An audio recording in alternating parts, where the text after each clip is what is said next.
CBS News is under fire after abruptly pulling a segment from the most recent episode of 60 Minutes just hours before it was set to air. The story, called Inside CECOT, and it features interviews with Venezuelan men who had been deported under the Trump administration and sent to the maximum security prison in El Salvador, known as CECOT. 60 Minutes says the story will air in a future broadcast, but the decision to pull it from Sunday's broadcast raised questions and anger directed toward the new network editor-in-chief, Bari Weiss. Sharon Alfonsi, the 60 Minutes correspondent who reported the segment, sent a note to her colleagues saying that Weiss ordered the story to be put on hold. In the note, Alfonsi writes, "Our story was screened 5 times and cleared by both CBS attorneys and Standards and Practices. It is factually correct. In my view, pulling it now after every rigorous internal check has been met is not an editorial decision, it's a political one." CNN's Brian Stelter reports that Bari Weiss held a call on Sunday explaining the decision to kill the story. Weiss reportedly said the story did not advance the ball because other outlets had previously done similar work. She added, "We need to do more." Now, Weiss also reportedly had concerns about airing the story without an on-camera response from a high-ranking member of the Trump administration, such as Stephen Miller. But Sharon Alfonsi pushed back on those concerns, saying that the administration had already declined to respond. She says in her note, quote, "We requested responses to questions and or interviews with the DHS, the White House, and the State Department. Government silence is a statement, not a veto. Their refusal to be interviewed is a tactical maneuver designed to kill the story. If the administration's refusal to participate becomes a valid reason to spike a story, we have effectively handed them a, quote, kill switch for any reporting they find inconvenient." There was another twist to the story when it was revealed on Monday that some people actually did get to see the segment. The Canadian streaming platform Global TV, which has the rights to 60 Minutes in Canada, published the original episode with the Inside CECOT segment. Some people with access to Global TV even posted the segment online for others to see, but CBS has been cracking down on many of those attempts to share it, citing copyright infringement.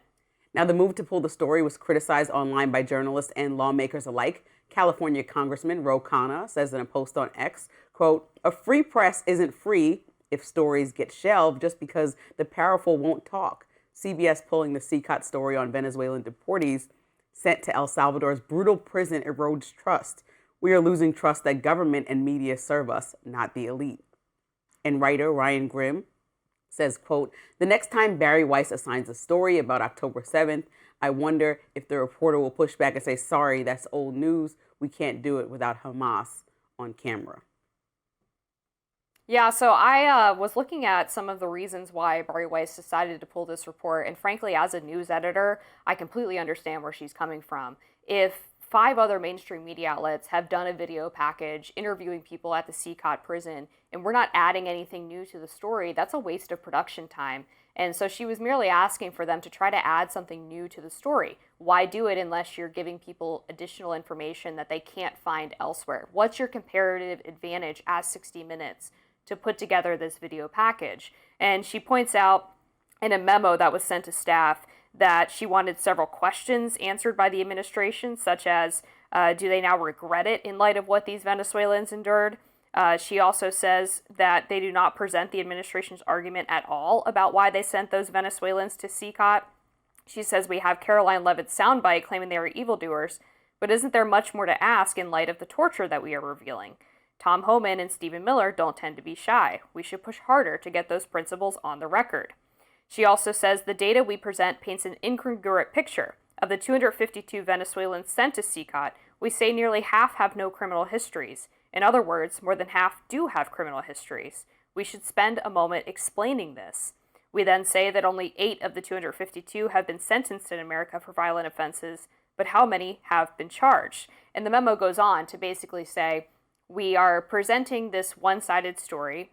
We don't really have the administration's perspective on this information that we're revealing. And it's also not really any different than what other news networks have done already. And so my goal as an editor is always to try to say, okay, this is the story that's happening. What comes next? What more can we add to the conversation so that people want to come to the Daily Caller or want to go to 60 Minutes and know that they're getting something fresh? And that's one thing. I know that Bari Weiss' stance, from what I understand, is that there's a lot of work that needs to be done in the realm of immigration. So I don't think she's somebody that, from her own perspective, is coming from a lens of championing Trump's policies surrounding immigration so far. Yeah, I mean, she's definitely not some certainly not MAGA acolyte. Yeah. So, but also there was a lot of speculation upon her taking this position back in October about what she would do, and we haven't seen anything in regards to 60 Minutes yet or heard anything. And I was actually excited to see a new voice at the table, somebody who was younger and also brings that perspective of building something themselves, to be in a newsroom that was consistently third in line behind ABC and NBC. But I think with the mega prison story, I'll say from the other end, as the journalist turning in stories, and mind you, I need to see this whole documentary to say how balanced through my lens it was. But when I'm thinking about being somebody who turns in stories and how much time they spend on these 60-minute pieces, I mean, talk about a waste of time. They went, interviewed, they probably spent weeks doing this. And if you reach out to, and the reporter named each person and entity they reached out to ad nauseum, trying to connect with Department of Homeland Security, the president. And they're like, silence is not an option, when obviously all three entities have talked to CBS historically or in the past and have a conversation and open dialogue. So a non-response, I'm assuming after enough attempts that are proved valid that she can easily share with Bari Weiss, is also not responding. So the story shouldn't be held up because you want to ignore the story. And just because you tell the same story twice doesn't mean there's not nuance there with this perspective and testimonies of the different people that are being transported to this maximum security prison. And so I think, there's a process at CBS, having journalist friends that work there, and even listening to Mika Scarborough, who's worked there, Mika Brzezinski, who's worked there on Morning Joe.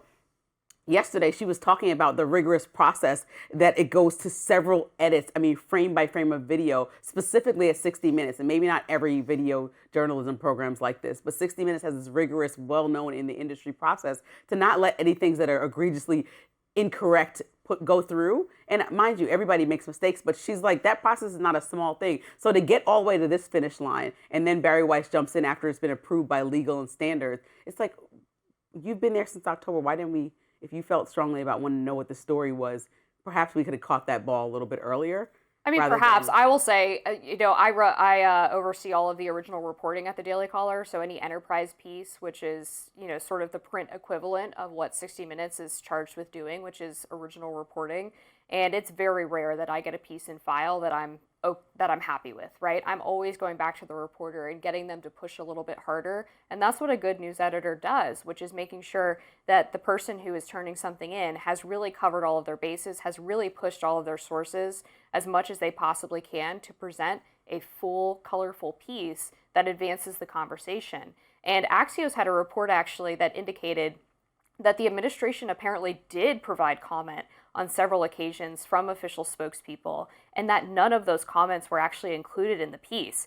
Sarah Fisher... Comment directly to their team or to CBS as a company? To 60 Minutes. Sarah Fisher reports, according to a source familiar with the 60 Minutes correspondence with the administration, the 60 Minutes team reached out to press officials at the White House, State Department, and DHS, all of which provided comment to CBS News. None of those comments, which varied in length and substance, were included in the piece viewed by Axios. So if you turn in a work product accusing the administration of all kind of wrongdoing and you don't even include their response, you are not even giving them the right to reply in the piece that people are viewing, that's journalistic malpractice. That goes beyond the piece not being ready to air. That's actually doing a disservice to your viewers. For sure. And now this is like the fifth different story of the recounting of what happened. Now adding this into the puzzle is kind of like, well, what did happen there? Is there an egregious error on the journalist's part and the people who produced and wrote and shot the story?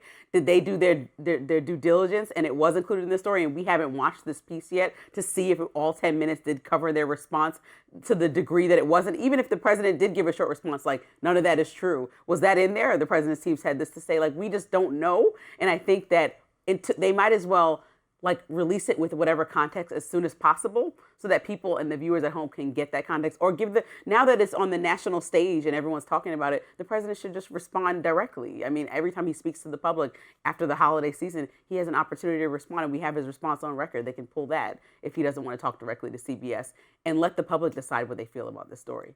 We'll see if somebody asks him about it. I hope they do. Next on Rising, the Department of Homeland Security is offering what they're calling a holiday deal for immigrants who are in the U.S. illegally to self-deport. Stay with us.